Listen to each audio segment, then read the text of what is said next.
बहनों और भाइयों, मैं उत्तर प्रदेश की धरती से यहां पर आया हूं,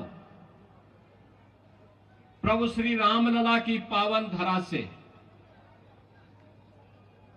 और पूरा देश ही नहीं बल्कि पूरी दुनिया इस बात को जानती है कि अयोध्या में 5 सदी के बाद यानी 500 वर्षों के बाद रामलला फिर से अपनी पावन जन्मभूमि पर देव विग्रह के रूप में विराजमान हुए हैं।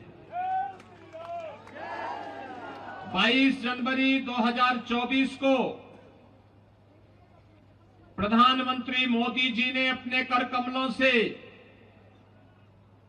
5 सदी का इंतजार समाप्त किया और अयोध्या में रामलला फिर से विराजमान हुए। ऐसा नहीं कि प्रयास पहले न किया गया हो। अयोध्या में रामलला का भव्य मंदिर बने, रामलला फिर से विराजमान हो, इसके लिए 76 बड़ी लड़ाई हिंदुओं ने लड़ी, लाखों हिंदू बलिदान हुआ। इन बलिदानियों में क्या संत रहे हो, क्या निहंग रहे हो, क्या बैरागी रहे हो, क्या सन्यासी रहे हो, क्या सदग्रस्त रहे हो, चाहे राजे रजवाड़े रहे हो, महिलाएं रहे हो, युवा रहे हो, हर तबके के लोगों ने अपने आप को प्रभु रामलला के चरणों में बलिदान करके उनकी जन्मभूमि की मुक्ति के इस अभियान में बढ़ चढ़ करके भाग लिया था। बहनों और भाइयों,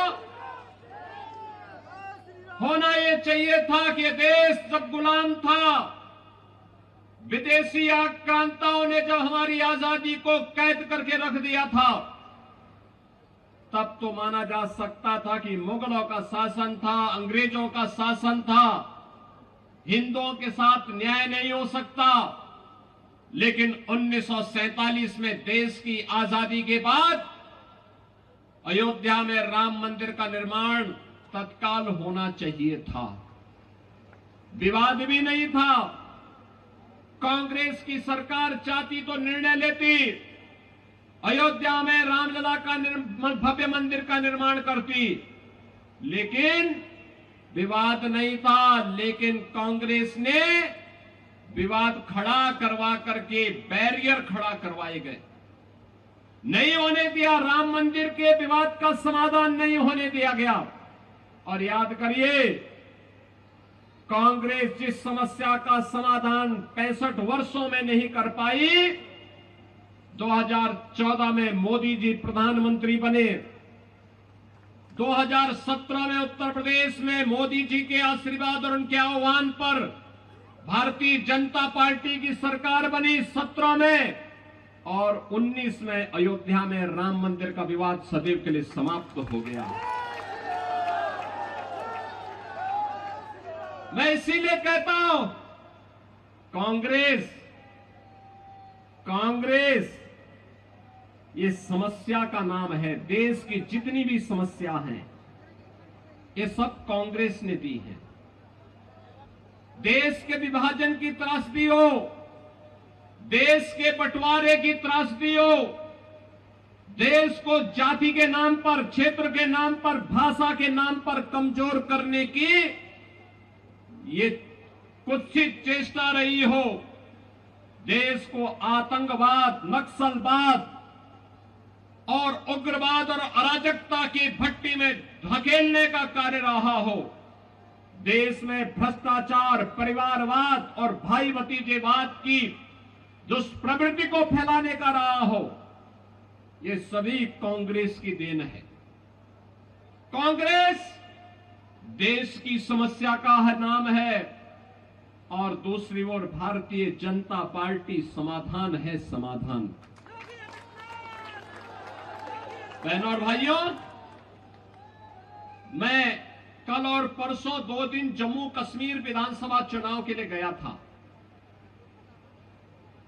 जम्मू में बारिश पड़ रही थी, मैं एयरपोर्ट के अंदर गया तो मैं तो अचानक ही अंदर गया था। मुझे तो वहां लैंड करके तत्काल वहां से हेलीकॉप्टर से प्रचार के लिए निकलना था, लेकिन मौसम खराब था इसलिए मैं अंदर चला गया। मैं अंदर जैसे ही गया तब तक एक सज्जन बोल रहे थे कि राम राम। उन्होंने वहां से आवाज आ रही थी कि साहब राम राम। तो मैं, चूंकि मेरा कोई परिचय भी नहीं था वहां पे, ना मैं किसी को जानता था, तो मैं उधर देखा नहीं, मैंने उधर देखा नहीं। थोड़ी देर के बाद फिर आवाज आई कि योगी साहब राम राम। मैंने देखा तो वह एक मौलवी था। मैंने कहा मौलवी के मुंह से राम राम, तो मुझे लग गया, बहन और भाइयों, मुझे लग गया ये 370 धारा 370 समाप्त होने का प्रभाव है। जो लोग भारत को कोसते थे, भारत की संप्रभुता को चुनौती देते थे, आज उनके मुंह से राम राम शब्द निकल रहा है। और याद रखना, भारत मजबूत होगा, भाजपा मजबूत होगी, एक दिन हरे रामा हरे कृष्णा गाते हुए भारत की सड़कों पर दिखाई देंगे।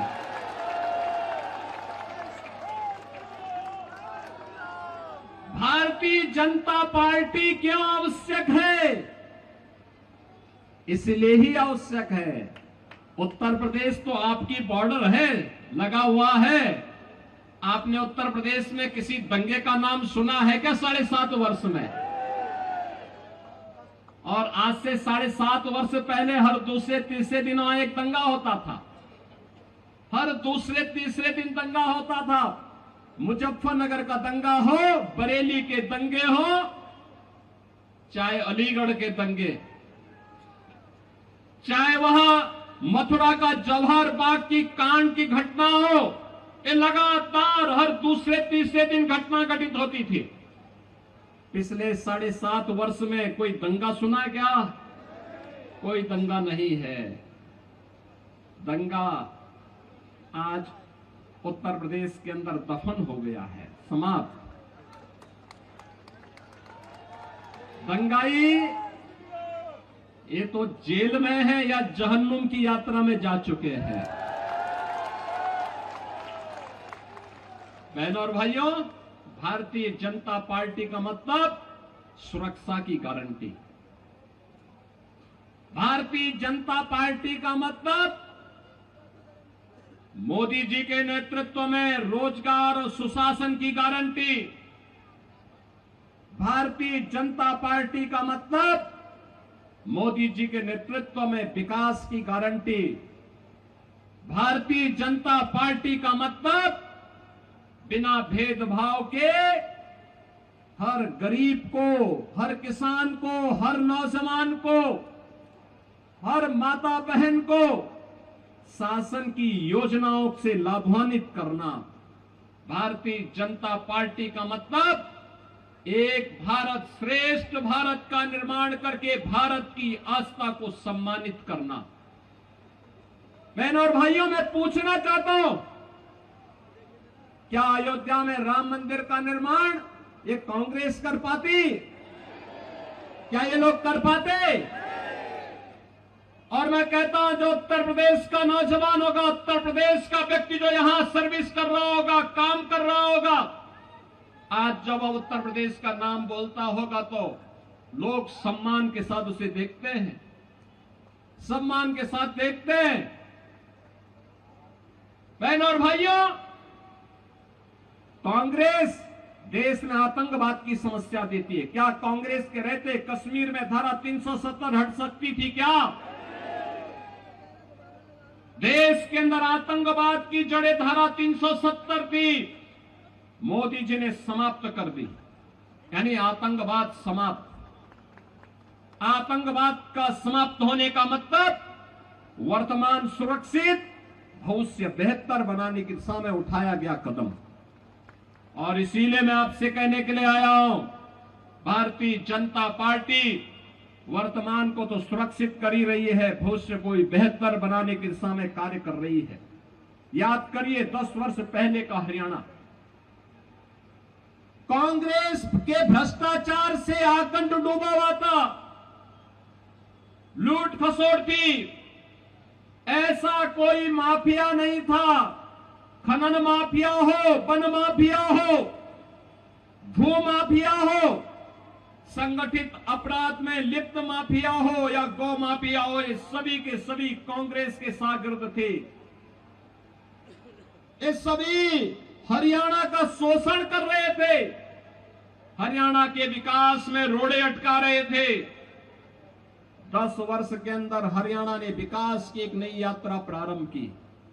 आज आधुनिक इंफ्रास्ट्रक्चर 4 लेन और 6 लेन की सड़कों के माध्यम से, मेट्रो के माध्यम से, हर घर नल की योजना के माध्यम से, आईआईटी, आईएम और एनआईटी, एम्स जैसे संस्थानों के माध्यम से, स्पोर्ट्स यूनिवर्सिटी के माध्यम से, निवेश के बेहतरीन डेस्टिनेशन के रूप में आज हरियाणा को नई पहचान दिलाई जा रही है।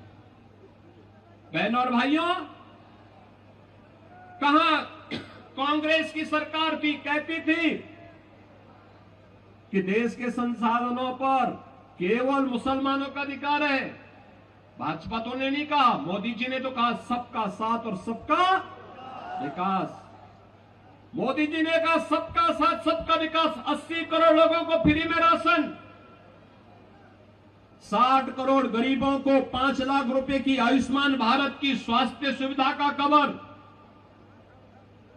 12 करोड़ गरीबों को 12 करोड़ गरीबों के घर में शौचालय का निर्माण, 12 करोड़ किसानों को किसान सम्मान निधि का लाभ, 4 करोड़ गरीबों के घर में आवास, 10 करोड़ गरीबों के घर में उज्ज्वला योजना का कनेक्शन।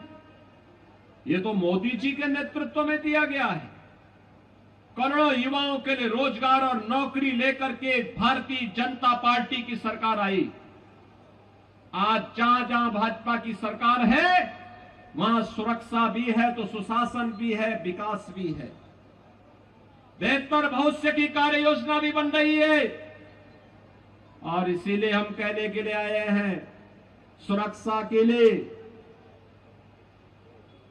राष्ट्रीय एकता और अखंडता को सुरक्षित रखने के लिए, देश की एकता और अखंडता को सुदृढ़ बनाए रखने के लिए, एक विकसित भारत के लिए भारतीय जनता पार्टी आवश्यक है। मोदी जी के नेतृत्व में भारतीय जनता पार्टी आवश्यक है। और बहनों और भाइयों, भारतीय जनता पार्टी की डबल इंजन की सरकार ने हरियाणा में विकास किया है, मोदी जी के मार्गदर्शन में विकास किया है। और आज नायब सिंह सैनी जी के नेतृत्व में हरियाणा लगातार विकास के उन नए प्रतिमानों को छूता हुआ आगे बढ़ रहा है। और इसीलिए मैं आपसे अपील करने के लिए आया हूं कि बहनों और भाइयों, विकास की डबल इंजन सरकार की डबल स्पीड जो बनी हुई है, इसको बाधित मत होने देना। इसका बाधित होने का मतलब विकास को बाधित कर देना। कांग्रेस नहीं चाहेगी, इन लोग नहीं चाहेगी, आम आदमी पार्टी नहीं चाहेगी कि विकास हो, क्योंकि अगर विकास होगा तो इनके दुकानें बंद हो जाएंगी, बंटवारे की, बांटने की इनकी राजनीति समाप्त हो जाएगी।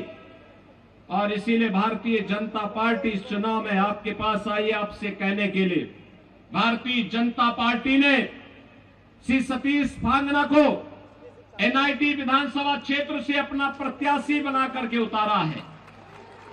बहनों और भाइयों, भारतीय जनता पार्टी के श्री धनेश बदलखा ये बड़कल से अपने प्रत्याशी बनकर के आपके बीच में, मूलचंद शर्मा बल्लभगढ़ से और श्री टेकचंद शर्मा जी पृथला से भारतीय जनता पार्टी के प्रत्याशी आपके बीच में हैं। मेरी आप सबसे अपील है, सुरक्षा और सम्मान के लिए, विकास और विरासत की यात्रा को बेहतर बनाने के लिए, भारत की आस्था को एक भारत श्रेष्ठ भारत के रूप में अग्रसर करने के लिए और विकसित भारत की संकल्पना को आगे बढ़ाने के लिए जातिवाद, परिवारवाद, भ्रष्टाचार की राजनीति से ऊपर उठ करके हम भारतीय जनता पार्टी के इन प्रत्याशियों को विजयी बनाएं।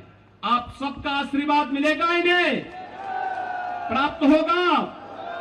5 अक्टूबर को जब हरियाणा में चुनाव होगा तो उस समय हरियाणवी अंदाज में भारतीय जनता पार्टी के प्रत्याशी विजयी बनकर के जाएंगे, बनाएंगे। धाकड़ हरियाणा बनाने के लिए धाकड़ प्रत्याशियों को विजयी बनाओ।